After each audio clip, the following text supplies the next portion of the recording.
You guys are looking to get into the Orange Dream Freeway program.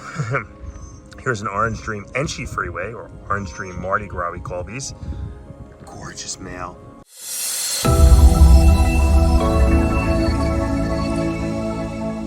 What's up, snake fans? Dave Palumbo here, and the clouds are rolling in, the thunder is roaring in the back, and we're about to get our usual afternoon rainstorm here at Cape Coral, Florida. So that's what happens. It's okay.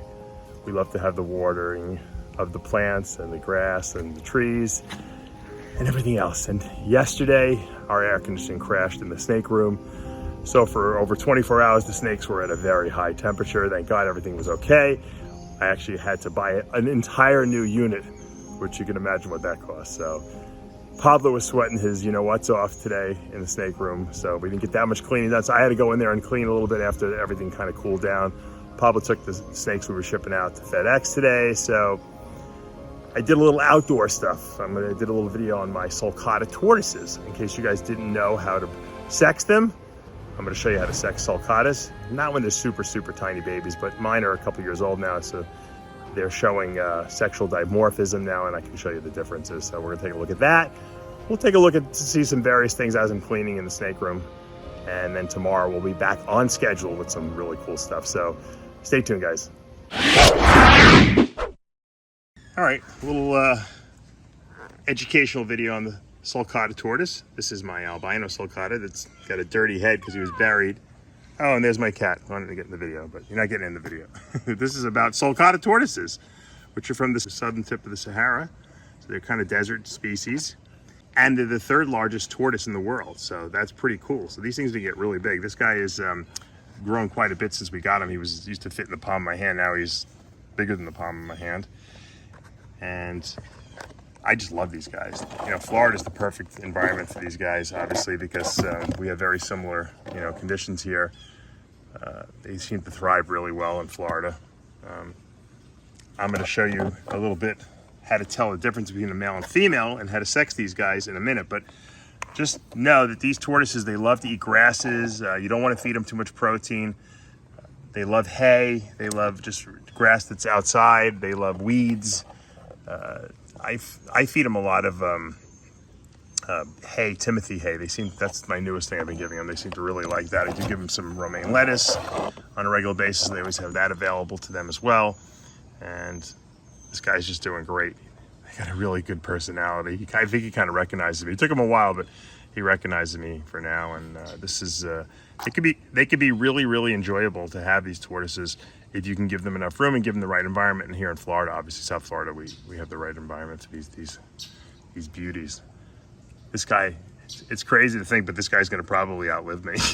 Assuming my kids treat him well after I'm long gone, but he's young. He's only about 4 years old now, and he could live well over 100. So, all right, let's take a look at him and his girlfriend, and we're going to show you how to tell these sexes apart. All right, guys, we're here with Aria and Logan, and we have our two albino Sulcata tortoises, and we're going to show you guys how to sex these two. I just actually learned myself, and I found out that I had a pair. I have a boy and a girl, and it's pretty easy to tell when they get to this size. When I bought them as little hatchlings, you can't tell because they look the same. But if you turn a male over, and you'll see his carapace it's concave. It means it kind of goes inward a little bit like this. It's different. Oop, he just pooped too. And if you look at his tail, it's spread. You see this the bony part that kind of goes out this way? It's spread, and he actually has a long tail, but right now it's in there. Now if you look at the girl, she's smaller, number one, but if you look at her underneath, she's got a flat carapace. This is totally flat, it's not concave, and you see how short her little tail is compared to his, and see how his goes out to the side more? Also, if you turn them around and you look at them from behind, the end of their carapace, the male's goes down more to protect his genitalia there, whereas the female's kind of short because there is nothing to protect. So the male has a longer carapace here and wider spread tail here. And that's pretty much it. It's pretty easy to tell once they get bigger, but you gotta wait till they get bigger. And there's obviously a size difference. The male has sexual dimorphism bigger than the female. So that's it in a nutshell, guys. We got our 2 albinos. We're gonna let them run around a little bit and have some fun.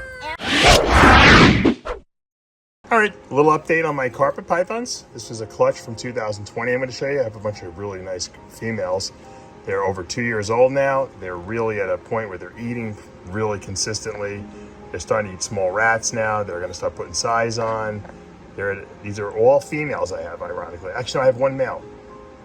They're axanthics that are 66% het snow or 66% het albinos. They get the beautiful silver eyes. They really, really breathtaking. Axanthic removes the yellow coloration. It gives them this like gray, black, white look to them. And if you guys know carpets, they're really small when they're first born, and they go through an ontogenetic color change at a year old, and then they start looking really, really cool. And they're at the really, really cool stage now because they're eating really well too, nice and very consistently. And I'm actually surprised they haven't all sold yet, but I haven't really, showed you that much of them. Because, I like to let them get them to that point where they're bulletproof. And they're like a really cool stage now. You can kind of handle them and do fun stuff with them. And, you set these guys up in a display tank, they're really like arboreal. They'll climb and they'll do all kinds of cool stuff to you. And they're not going to just sit there like a lump on a log like most ball pythons will, that's for sure. And I love my ball pythons, don't get me wrong. If you guys are looking for some really cool snakes and you don't have any carpets, you might want to try get one of these axanthic het snows, maybe make your own snows at some point. So I got a bunch of females I'm going to show you, and I got a male. And these guys are at a really good stage. They're probably a year and a half off from possibly breeding. Probably the females two seasons, the males next season. Here's a nice female. This is a 66% het, double het, I should say, albino axanthic, or double het snow. So she's not, I don't believe she's visual. She's, axanthic in the single gene form, which we call het axanthic, does look somewhat axanthic. It's just not 100% axanthic. When you have 2 copies of the axanthic gene, which they call it a recessive trait, it probably should be incomplete dominant, you get a much grayer, darker snake. This is going to be a 66% het axanthic and also 66% het albino. Here's a 66% double het snow male. So that's 66% het albino, 66% het axanthic. Beautiful looking male. Some nice contrast in his coloration. He's got some really nice browns in him. Put on some good size, eating really well. Another great snake you can get into your collection at a really, really reasonable price. There is a gorgeous example of a beautiful axanthic female. That's 66% het for snow or het albino. Obviously, albino axanthic gives you the snow, so if it's axanthic and it's 66% het albino, we say it's het snow.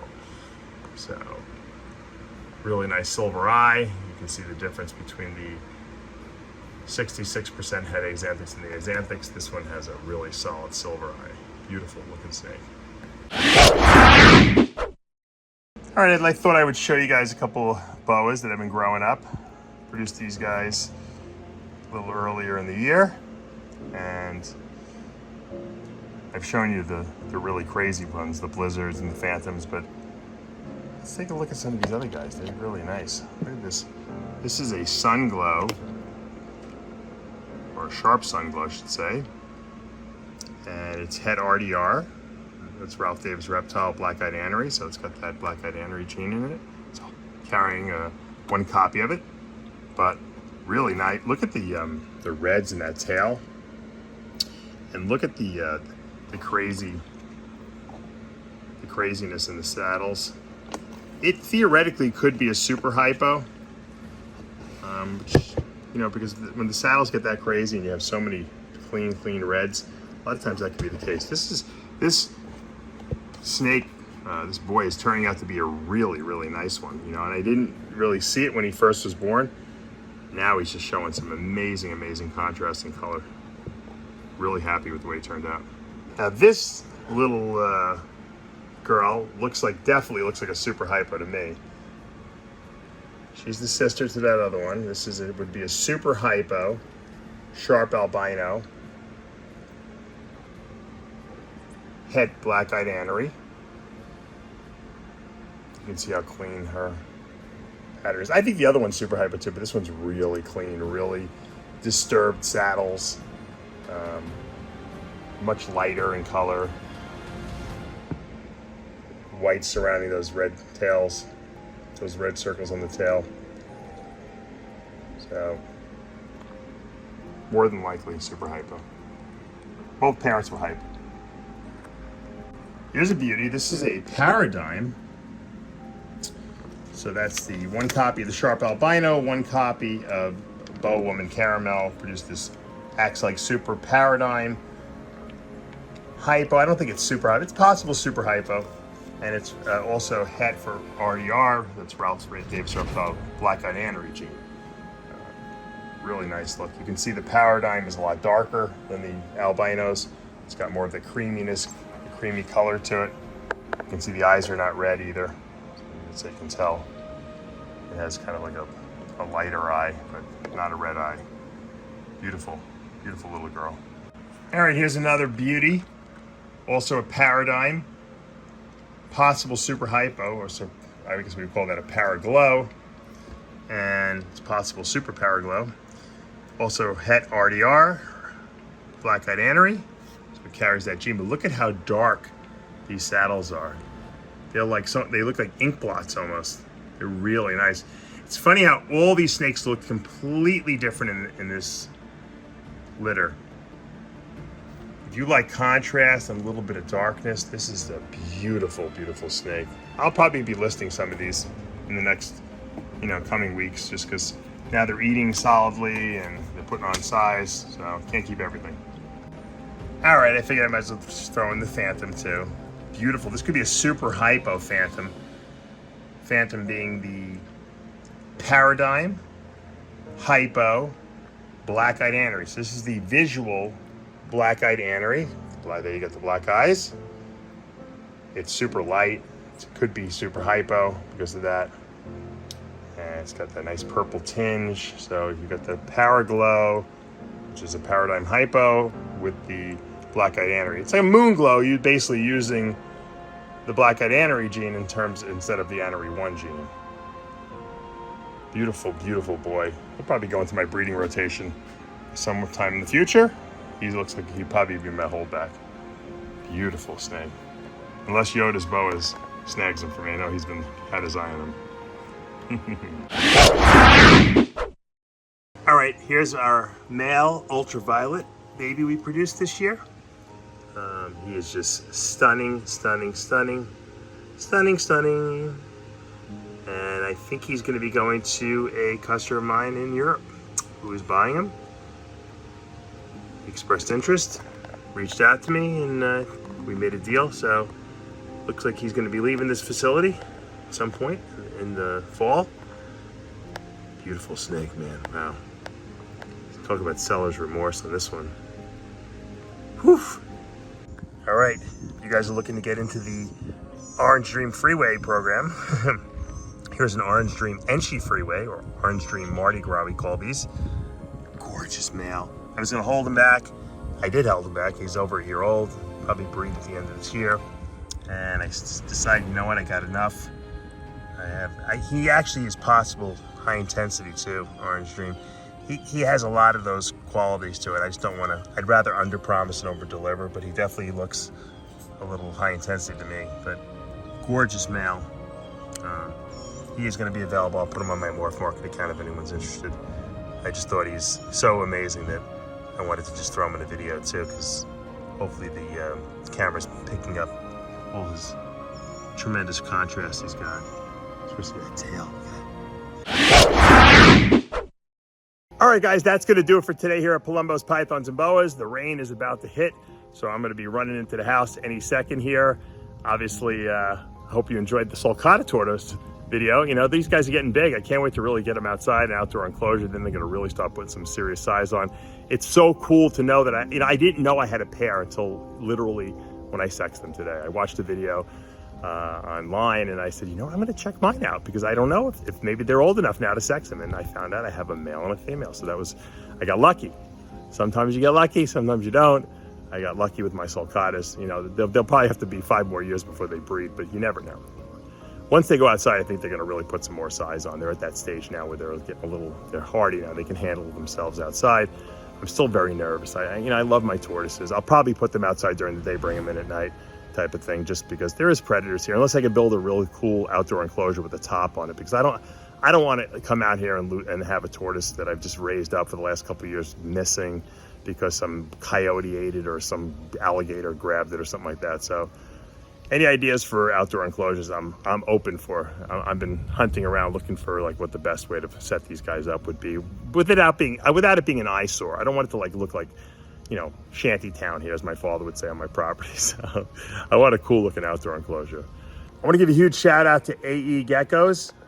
Link in the description below. They produce this insane super Dalmatian crested gecko. I've never seen anything look like this before. This just caught my eye. So the Reptile Report had it up. Props to them for pulling that.